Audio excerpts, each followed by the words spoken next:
Kassir. Before I met Norma, I mispronounced her name, and they say it takes like 82 times to correct something once you've learned it wrong. So I'm hoping I'm going to say it right. Norma Kassir. Her first book was Magic Elizabeth, which was an enduring novel for children, first published in hardcover by Viking Press in 1966. Several paperback editions by major publishers, Scholastic, Knopf Random House, and most recently, HarperCollins in 1999, have kept the book continuously in print. The book is included in the New York Times Parents Guide to the Best Books for Children. A second novel for children, The Doll Snatchers, was also published by Viking in 1969. Short stories and articles for adults have appeared in a variety of magazines. The Hidden Wife, a collection of some of her stories, was published by Shuffleoff Press in 1991. Her poetry is written for adults. She has been doing poetry readings around town. You may have heard her at the Rooftop, Buff State Rooftop this summer, at True Teas. That might have been this summer too, or in the spring, and various other places. And she's going to be reading poetry and a short story or two tonight. Would you please welcome Norma? Sitting here. Thank you. Thank you, Ricky. A great pronunciation.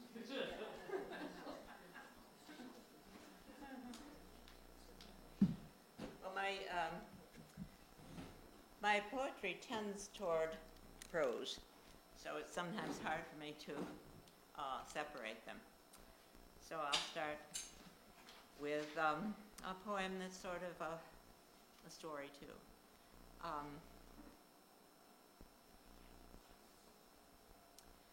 Metamorphosis. He says, "Hey, metamorphosis, that's the most concrete thing we've had here. Surely, I say, you jest."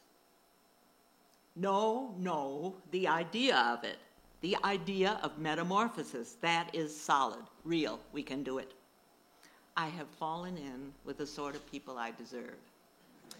It has to be. Metamorphosis, yes, that's what it's about, and I adore it. Solid, real, he's right. I take a stroll around the room and turn into a cat. There, I say, how's that? Great, just great, we'll get it on film. Start again. You want me to recreate a miracle, one of my best, for film? Sure, he says. I sit and think about it for a while. I see he has a point. Why be snobbish about the miraculous? I do it again, starting with the claws this time.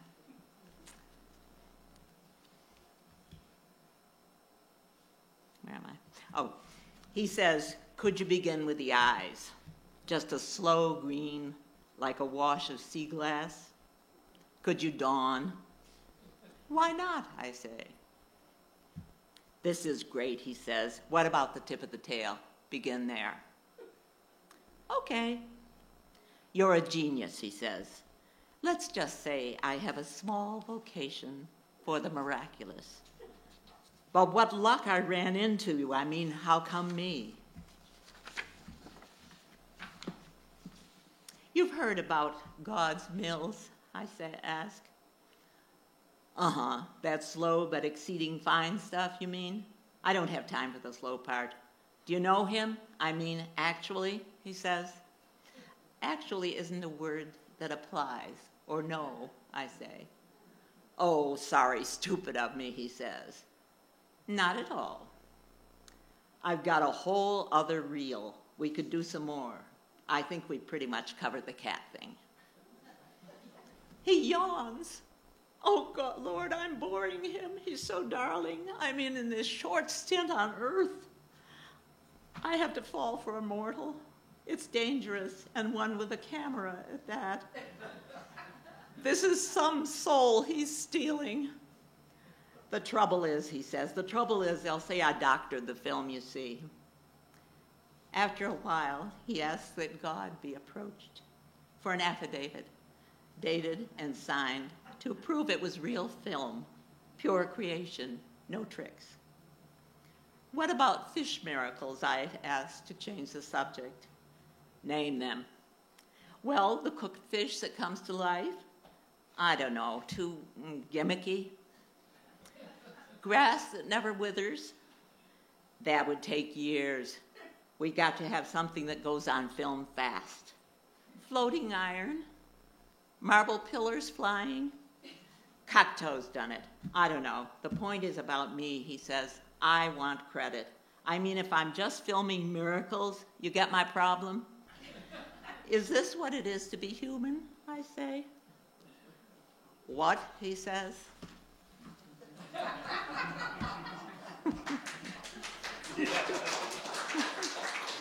Thank you.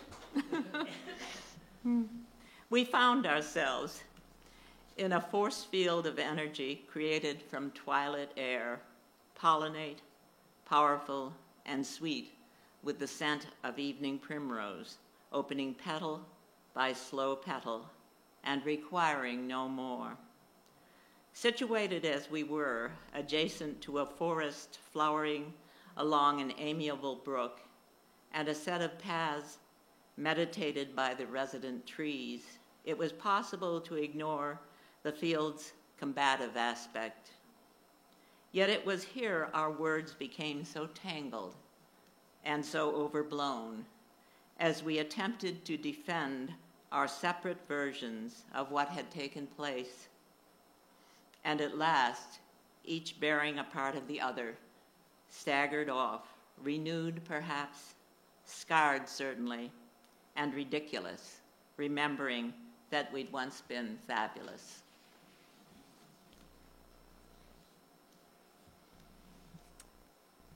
Tant pis. Gas leaks were endemic in the teetering house. Many of the residents staggered about in dreamlike states. Leona, however, though getting on in years, continued to dance naked in the front hall, glorious in expectation of the delivery of a long-anticipated special message. Some have feared that the message was embodied in the 10-page screed thumbtacked to a front porch ionic column. Rumor has it that the slow-moving butler of our limited imaginations was ordered to destroy it and presumably obeyed. Unlikely, however, that Leona's message would have been couched in screed. She had, after all, been exquisitely educated in a New Orleans finishing school of impeccable reputation many years before. Rumor, an active agent in the household, had it that she was now seriously out of date. Tant pis, she clearly replied when taken by the shoulders and informed in courteous words of one syllable of this possibility. As she was led away to the potato cellar, her accent remained immaculate, and she could be heard singing still her signature song, Je m'appelle Petit Buttercup du Petit Buttercup, in her demanding, though quavering voice, even as a powerful chemical mixture ordinarily employed for the preservation of hard-boiled eggs was tactfully administered. A stutter of hesitation about everything consumed each one of us at the very moment in which Leona's hopeful dance was so abruptly brought to closure. Indeed, our admiration for her brave pas seul was transformed at that moment to an overwhelming concern with the ongoing problem of ladies fainting on staircases, a situation which must be addressed, if only to clear access to the green-shaded areas of a possibly mythical upstairs. And though we all remember what Leona used to say, that the little French can be counted on to go a longish way, the few of us still standing can only summon up a quavering, tant pis, tant pis, tant pis.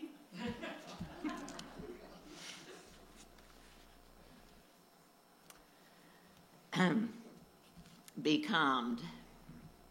Somewhere it must be that a butterfly stirred, on the other side of the world somewhere, because at the same moment we found ourselves unable to leave the balcony of the Red Eye Theater. A group of gum-stuck children, thenceforth to be raised on a diet of licorice all sorts, Necco wafers, and jujubes. It was great. The kindly ticket taker visited twice a day with garbled explanations. She was fat and comfortable, and certain of us clung to her as to a bounteous geography in need of population.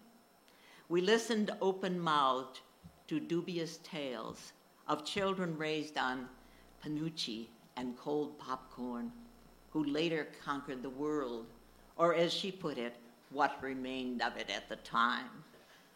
Mostly, we sat in the dark, occasionally raising our oars to steer ourselves through another double feature down there in the silver world.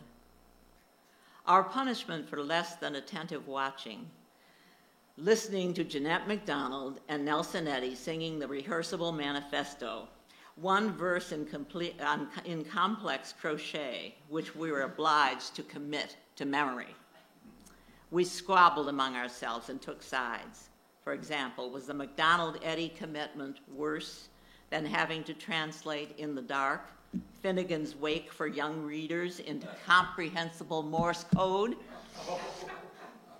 The ticket taker denied with vehemence ever bleaching her sparse, straw-like hair. One child was suspended for 10 minutes over the balcony edge by his toes for calling her a bald liar. Often we whispered about the homes we remembered, full of silver flatware and blurred views of probably redoubtable gardens. And then something happened, another butterfly incident, I suppose, somewhere that had our name on it, somewhere, and we were rescued. Actually, this was disappointing.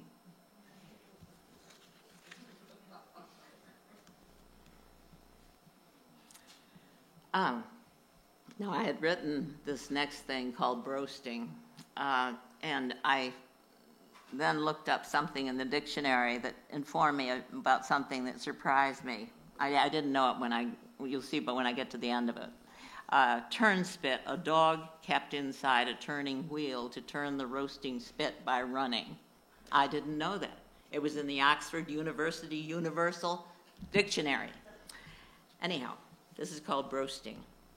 A culinary art for years endemic to grease-stained restaurant menus, has retreated to a certain lakeside tavern whose open porch teeters above a stony shore where marcelled waves of rotting seaweed expel a gaseous commentary on the deft miracle of teetering at all in solid concrete. Painted once in cobalt blue, the porch, long gone to flakes and vagrant crumble,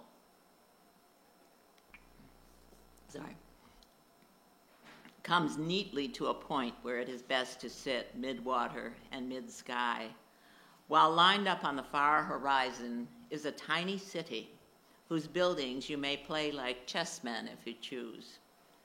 Soon, happily at ease, you ask the waitress to explain broasting. She can't, although she tries. Well, she says, I don't know, there are different versions. Some think one thing, others. She yawns and shades her eyes to watch a passing egret. I keep out of the kitchen, just peek in through the hatch, smoky in there, hard to see. You lazily reach out and take St. Michael's Church with City Hall, admiring the amazing dwindle of your arm across the water. Food, you sense, is not what matters here. And so you smile and toast in excellent ale the broast, which well may be the turning spit on which the magic angle in which we are so happily enclosed, loath to bring attention to itself, turns with the finely sifted tact of planets making their own dexterous moves. Oh, the basic cosmic decency achieved so splendidly in blued concrete, compatible with sky and sea. No wonder that the tavern dog, contemplative, precise, and dark, keeps swimming every night at this same hour, lone and serene in certainty that the world is safely broasted. He deeply understands that everything depends upon the subtle arc of broasting, whose gleam, if he's in luck, may flicker at the corner of an eye as it scatters in sudden goldy flight along the wavering waters slip and slosh. That decorous dog disdains to turn its head to check.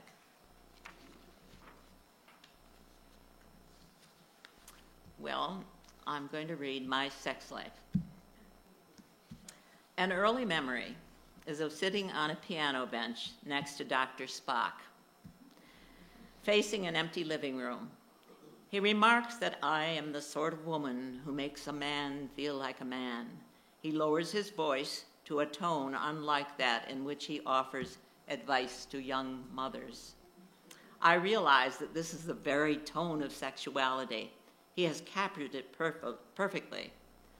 Sir, I say, I have a long life to live and I must get on with it.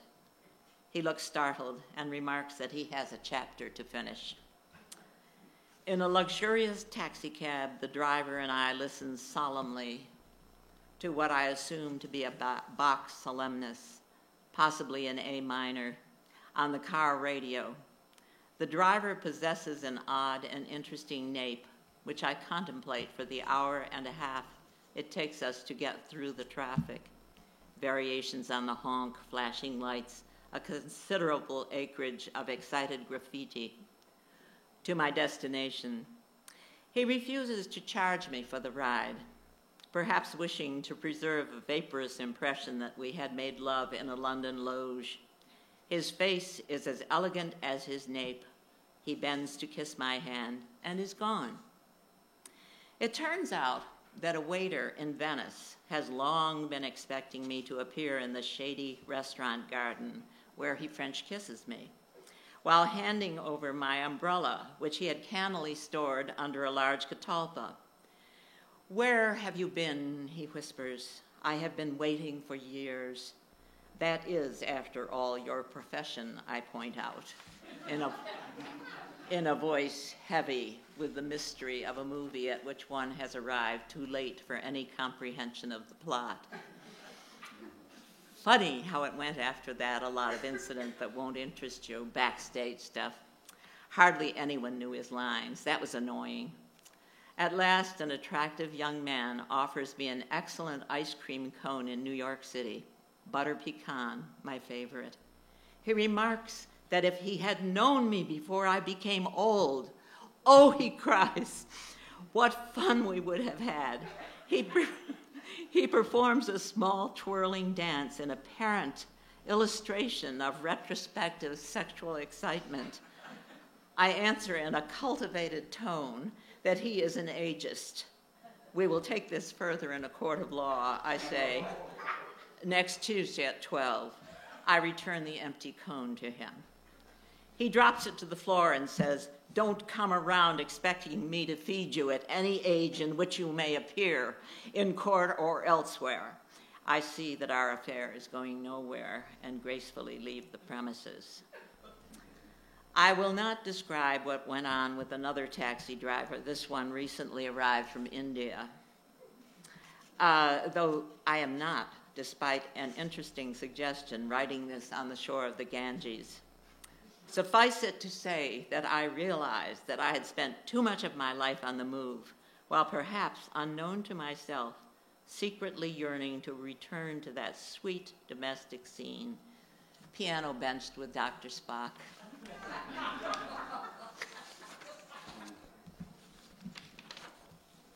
How much time do I have? Have I gone on too long? 10 minutes? Okay. Train to New York. Train to New York. Iron rails past fields of goldenrod as I rid myself of rust that drifts like pollen in the aisles. Train's a ticking clock. Poor ancient river out there must tire of being forever something new for any idle waiter or passerby. Even a casual look alters a river, causes it to tick another tune, become a show-off actor frolicking in waves, or gone so still it's a circus mirror for trees, turns them upside down and calm as ice stares back, drowns in its own darling self, yet returns whole and clever as a cartoon rabbit, hinting it could fly off in fog and vanish. I lost my watch this morning. It crawled away under the cumbersome furniture. Now's enjoying a caper, delighting in wasting time, spilling mercurial seconds that scatter in tiny poisonous bubbles, plotting my future. My watch is having the time of its small metallic life, while here the blowing goldenrod is imitating the waves of the river, which itself's bluely intent on rippling like a silk scarf in a kabuki play held at either end by a bored actor. Will nothing simply be itself? What an endless journey. In the absence of my watch, time has quietly turned to paper, a crumpled, inaccurate railroad schedule at the bottom of my purse. Let's see. I guess I'll read. Will it play in St. Petersburg? To what do you retribute that phalanx of insouciant mutton? Come on, let's call a sheep a sheep. Flowing spaghetti-like over bistro courtyards, river bridges, parks, and a dream, ever in danger of becoming roadkill? Overkill's more to the point, and retribute, an easily convertible lingual construction, my friend, designed to avoid unnecessary trafficking in the heavy baggage of ordinary expression by reducing it to neat carry-on luggage, a process known as gooching. To wit, we introduce the subject, name it, and punish it, all with the one blow, then simply subtract a portion of the whole to come up with a reusable remainder. Well, portmanteau. Are you accusing me of a retrograde reclination to French fry the English language? Wake up, dreamer, it'll never play in St. Petersburg. Let's see. Okay. Little Marlborough at the seashore. Some of you have heard this. Right here, we told the children we were not finicky about exact geography, was where the trees went off like rockets and enriched the sky. We drank the orange air and praised the kamikaze elms. The faces of certain of the more advanced children turned dubious or cynical. What's kamikaze, one asked. Why was the air orange, little Marlborough wondered. We ignored them one by one. An airplane landed on the ice, we shouted, and we celebrated by dancing on the tips of our skates. Oh, in vapors. Vapors walked to the unsteady shore. Why was the shore unsteady? Demanded what we hoped was the most annoying child. It was unsteady, we shouted, because it was nervous. Why was it nervous? I don't think shores get nervous, offered another. It was nervous because a pack of wretched, careless children had walked on it and reduced it to tatters, and it developed a protective coat of ice to keep them off. Little Marlborough seemed about to burst into tears, perhaps of sympathy for the shore. Was it big, thick ice, a shrill-voiced girl queried, like a glacier? No, it was not. It was thin, and you could see through it. And furthermore, we continued, the tattered snow was stiff as starched lace on top. We ignored the sniffs of unbelief. Inside it sang like a theremin to our hands moving in the blue air. A rising cry of scorn, mutterings. Theremin, what's a theremin? Little Marlborough raised his hand. My father, he says, plays a theremin. They all turned on him and began a systematic pummeling, knocked him into the wet sand. High tide was due quite soon. We've got to hurry, we said. Just stop fighting and listen. We shouted. In the far fog, the hinged voices of gulls creaked the day shut, rising contempt on the gull image. There was more poem, but the tide was against us. We all turned and ran from the enormous oriental wave moving magnificently, if not maliciously, in our direction. Safe at the back of the beach, we counted the children. Battered, but all there. Still, how would we explain their diminished appearance? The scratches, the emergent black and blues, most evident on little Marlborough, a pale child.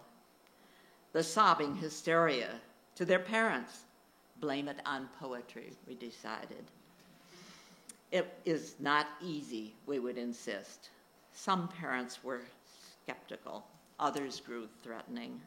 But at last, they settled for poetry and art in general, beautiful but dangerous, a part of growing up. Lucky kids, they would never forget this day.